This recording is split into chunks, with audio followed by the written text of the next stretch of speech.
நிர்மலா சீதாராமன் அவர்கள், அண்ணாமலை அவர்கள், நயனா நாகேந்திரன் அவர்கள், பாஜகவினுடைய முக்கியமான தலைவர்கள், அதிமுகவினுடைய முக்கியமான தலைவர்கள், எடப்பாடி பழனிசாமி அவர்கள், இவங்க எல்லாருமே பங்கெடுத்து அந்த கூட்டம் நடைபெற்ற போது ஓகே, அதிமுக பிஜேபி கூட்டணி ரொம்ப ஸ்ட்ராங்கா இருக்க வேண்டிய கட்டாயத்துக்கு தள்ளப்பட்டிருக்காங்க அப்படிங்கிறது தான்.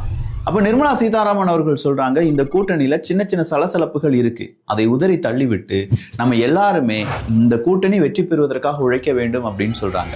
திமுகவை அவங்க நார்மலா எடை போடல, அவங்க பெருசாவே எடை போட்டு வச்சிருக்காங்க அப்படிங்கிறது இந்த டாக்ல இருந்தும் இந்த மீட்டிங்ல இருந்து நமக்கு புரியுது. சோ நிர்மலா சீதாராமன் அவர்கள் சொல்லக்கூடிய வார்த்தைகள்ல நல்லா கவனிச்சீங்கன்னா, நாம எல்லாருமே ஒன்றிணைய வேண்டும் அப்படின்னு சொல்றதுதான் இங்கே அடிக்கோலிட்டு நம்ம பார்க்கணும்.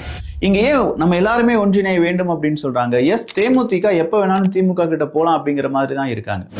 அதிமுகல எடப்பாடி பழனிசாமி அவர்கள், ஓ பன்னீர்செல்வம், இபிஎஸ் ஓபிஎஸ் அப்படிங்கிற ஒரு சண்டை. அந்த பக்கமா இன்னைக்குதான் சசிகலா அவர்கள் நம்ம ஒற்றுமையுடன் இருந்தால் மட்டுமே வெற்றி நிச்சயம் அப்படின்னு சொல்லியிருக்காங்க.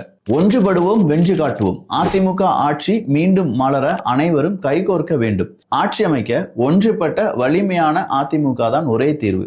ஒன்றுபடுவோம், வென்று காட்டுவோம். நடந்தவை நடந்தவையாவே இருக்கட்டும், நடப்பவை நல்லவையாக இருக்கட்டும். ஆடுகள் மோதிக்கொள்ளட்டும் என ரத்தம் குடிக்கும் ஓநாய்கள் காத்து கிடக்கின்றன. அதிமுக ஒன்றிணைந்து 2026 தேர்தலை சந்தித்தால் அசுர பலத்துடன் வெற்றி பெறும். அதிமுகவின் முன்னோடிகள் முதல் கடைக்கோடி தொண்டர்கள் வரை சிந்திக்க வேண்டும். அதிமுக நிர்வாகிகள் தொண்டர்களுக்கு சசிகலா கடிதம்.